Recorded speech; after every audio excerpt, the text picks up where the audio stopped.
We are back. It's Ross and Jack from Tuesday. I nearly said from Tuesday.com. It started so well with the rhyme as well. We are back. It's Ross and Jack from Cultaholic on this fine Tuesday. Ross, how are you? It's the black and navy attack. It is. Ross we are not whack. Ross and Jack, yeah. We are Ross and Jack. Ross and Jack. We've got some more wrestling news for everybody, which we suspected would happen at the end of the last video, and we weren't lying, because here are some lovely headlines. First of all, a couple of champions in NXT have made their main roster debut. We also take a look at SummerSlam plans revealed for Edge. And finally, an update on Brock Lesnar's WWE return. So yes, first of all, two of the current champions in NXT made their main roster debuts this week, in a manner of speaking, because both Karrion Kross and Bronson Reed worked matches on main event prior to tonight's episode of Raw. That's what you want to see, Ross. You want to see Karrion Kross and Bronson Reed, two of the biggest, baddest men in NXT, slugging it out on main event. Yes, let's just take all the hype away from the debut, or maybe do what we did with Aleister Black, because he famously, I think he had a match against Kurt Hawkins and then went missing for a bit and then debuted on the main roster properly a little while down the line. So maybe this is just a little bit of a little teaser for Michael Hayes backstage to get a proper good look at Karrion Kross's muscles and tattoos. Why is my answer to that? Because NXT is explicitly designed for this very purpose. They shouldn't need to take any more looks at them. They've got a whole brand designed for that very purpose. And what are they going to get from performing on main event, which they won't get from performing, at NXT, where there's actual human beings inside the arena? Surely it's going to be easier.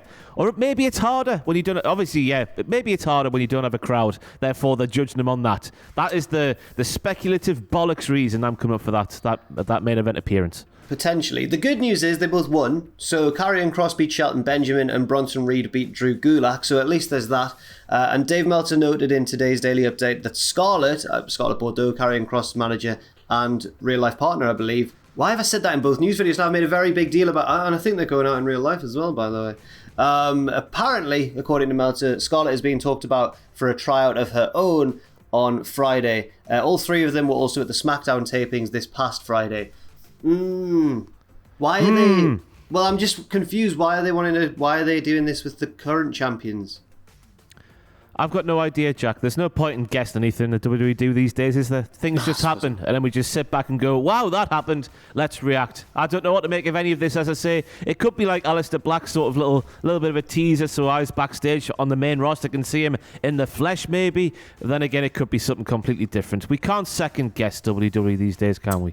No, fair enough. One thing we can try and guess is an apparent dream mega match for SummerSlam 2021, according to WrestleVotes on Twitter. What have they been saying, Ross? Along with Roman Reigns versus John Cena. That's already big. Sorry, that was really loud. I've just realised how loud that was. WWE are planning on stacking the SmackDown side with another major matchup. Sources say ideas as of now is for Seth Rollins versus Edge in a first-time ever match. Now, long-time listeners of the ENC Pod of Awesome, I say that as if it's still a thing. Listeners who listened to the ENC Pod of Awesomeness when it was a thing, it's now not a thing, will know that Edge practically fancies Seth Rollins. When he used to list all the people who are doing the wrestling today, I say today, back in 2016, 17, 15, 14, whatever years it was, he always put Seth Rollins on that list of people he would love to have a matchup with. Now it looks like potentially he could be finally getting his dream match. Edge's dream match. They've got on-screen history as well, haven't they? Because wasn't it Rollins who threatened to stomp Edge? Yeah, basically. Into was it a steel chair? Was it a block of concrete? Was it a block of concrete? It was something devastating that would have ended the life of Adam Copeland as we knew it. And then there was the stuff with Becky Lynch as well, wasn't there? Where Becky Lynch just sort of emasculated Edge on that. Was it SmackDown? I think it was a little while ago. Yes, that. So maybe they could tie in that as well. So. And then I think that Edge and Rollins angle was that what brought the Authority back. So cheers for that one, Edge. If that's what I'm thinking it was anyway. I think he threatened to do it unless the Authority got reinstated, but I might be confusing that with a different angle. It was a long time ago. But yeah, that's huge for SummerSlam. Not only potentially Cena versus Roman, but also potentially Edge versus Seth Rollins. What are you doing, Raw? Catch up, Raw. Come on. Brock Lesnar, innit? Brock Lesnar. That's what they're getting. Maybe. Well, who knows? We'll talk about that a little. Well, you'll find out a little bit later on. MVP has reacted on Twitter to MVP. I can't work out if MVP is rattled or if he is is he the rattler in this situation or the rattlee? Because MVP was reacting to fan criticism of last night's Bobby Lashley match where he beat Xavier Woods inside of Hell in a Cell, as we mentioned on the previous news video. Now, a lot of people online were complaining about this on Twitter, and MVP would reply to these people with largely crying laughter faces. Sometimes he'd elaborate a little bit more. He'd say things like, "You're upset that an actual wrestler used a wrestling maneuver to pin his opponent? Makes sense." A crying baby face was used as well. Someone tried to stick up for MVP and he said, "Stop wasting your valuable time trying to explain anything to these simpletons. Their idiocy knows no bounds." What's he doing here then? Is he healing it out? From personal experience, Jack. Yeah. From personal experience, this is like, when you only respond when you are the rattled, not the rattler. You are rattled yourself, so MVP must be rattled. I'm just speculating once again. He could just get off. He might be like Adam Pacitti and getting off and winding people up. So maybe he's just getting off. I say getting off as if he's some sort of sick pervert. But he might just be enjoying winding people up, which, if that's the case, fair play. I can see why people are upset. I can see things from his point of view as the wrestler involved in the angle. So make of it what you will. I thought it was a bit of a, when you got such a big stipulation like that to end it with a roll up, I thought it was a bit cheap, Oh, they're talking about, of course, they're talking about that Hell in a Cell match. Sorry, I've been assuming this whole time that MVP was getting annoyed about the Hell in a Cell match last night against Woods. What you've said there makes way more sense. Thank you. I've only just realised that. I was like, why is he getting so annoyed about this Woods match? Yeah. No, now I understand. Apologies, everybody, for getting that wrong a little bit earlier on. I'm moving on now to an Aleister Black update on the Wrestling Observer Radio. Dave Meltzer has been talking about Aleister Black's status. Of course, he was recently released by WWE. I should probably be saying Tommy End, possibly. And apparently, according to Meltzer, it seems like while WWE has exclusive rights to him for the next few months, the belief is that he might be headed elsewhere. Where is that, Ross? Where might he be headed?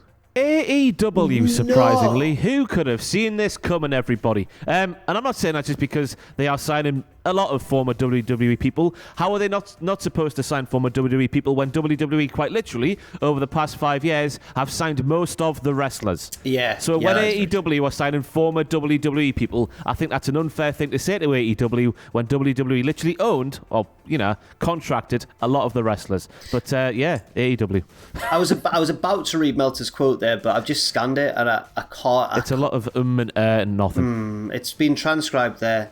And I just don't want to dive into that minefield. The long and short of it is, Meltzer thinks that he's likely headed to AEW, but for the minute, he can't because WWE has exclusive rights to him, for the next few months. Look at me, trashing Meltzer's verbal style, and then I can't get a sentence out myself. Next up, a released WWE talent is in the trailer for G.I. Joe, or Snake Eyes, G.I. Joe Origins, the new G.I. Joe movie. I can't believe it. I can't believe out of all the releases. I thought this was going to be Braun Strowman. Which released WWE star are we talking about here, though? Larger than life in terms of Braun Strowman there, Jack. It's Mojo bloody Rawley. Mojo Rawley is in that thing. And of course, they had to have a wrestler with the name Snake Eyes because, as we all know, Snake Eyes originated in the wrestling with big, sexy Kevin Nash dropping fools on the top turnbuckle. Okay, yeah. And The Undertaker a bit later on. I'm just gonna try and find... Oh, how long's this trailer, though? I can't be watching all of that. Go on, you watch it. I'll just speak some words. Apparently, in the trailer, Jack, the opening second sees Mojo Rawley doing a fight scene with Snake Eyes, played by Henry Golding.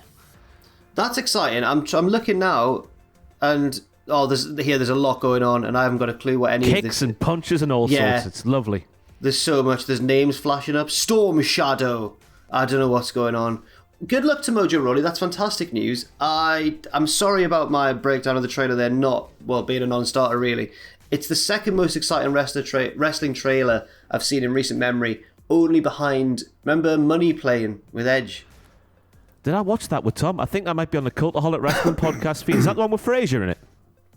What, Kelsey Grammer? Kelsey Grammer's in it as well. I think he plays the leading heel, and Edge is like the valiant baby face trying to get money off of a plane. There's a casino on a plane. Yeah. Yes. Wow. It's on the Cultaholic Wrestling podcast feed. Me and Tom do a watch along. You've watched all of it? Yeah, me and Tom do a watch along. Oh, what's it like? I can't remember. Okay, right, fair enough. And finally, yes, we have an update on the potential of a Brock Lesnar WWE return. This is via Fightful, talking after Hell in a Cell. Fightful said, in speaking with additional WWE sources throughout the night, it was said to be a poorly kept secret that WWE hopes to have Lesnar back, but that those in close contact to Lesnar don't believe that any real contact or movement has been made in that direction. We'll keep inquiring about his status. So, it's a bit of a stalemate at the moment. WWE want him there. Lesnar doesn't seem to feel like, at least reportedly, doesn't seem to feel like it's worth his while yet. It's money, isn't it, Rob? Just offer more money. Why the hell not? Yeah. Imagine how much money Brock Lesnar must have and how much money it would take to get Brock Lesnar to leave his farm and Sable and their children. And they said children there and their children. I assume they have more than one. And his cows and his sheep and the cutting of the grass and whatnot. Just imagine how much money it would take to get Brock Lesnar to leave that to take some bumps in the wrestling ring for upwards of 35 to 40 seconds. Who's he rumoured to be facing if he comes back? Who would he face? Lashley. Got to be the WWE champion, hasn't it? Yeah, Lashley. Yeah, well, he'd win then, surely. Yeah, he would. I don't know. It would be a fantastic statement for Bobby Lashley to beat Brock Lesnar. But then you got to think of the Fox tie-in, because we were sat here in the build-up to SmackDown moving to Fox, saying that one of the big selling points for WWE in terms of Fox was having Brock Lesnar on their brand. So who knows if that'll be a thing? Because obviously, as we saw in the previous news video today, Jack, there's obviously warfare between whoever owns the USA Network and Fox for having a Hell in a Cell on Fox and not one on the USA Network. Is it NBC? I'm going to say it's NBC Universal, but I don't know if it is. All these American things, yeah, so who knows? I know. It's ITV. No, it's not. I went to see my parents over the weekend. My mum called ITV Tyne Tees. Is that what the older generation call ITV up here? Tyne Tees. I just know it as ITV. The news used to be with Pam Royal and Mike. The call's cutting out again, isn't it? It's terrible. No, I can hear it. No, don't worry. We're nearly at the end. Don't worry. I'll just rattle through to the end. Thanks very much for watching this video, everybody. Ross's computer is self-destructing as we speak, so I'll wrap it up. Leave your thoughts and opinions in the comment section down below. Thanks very much for watching this video, and we'll see you very soon.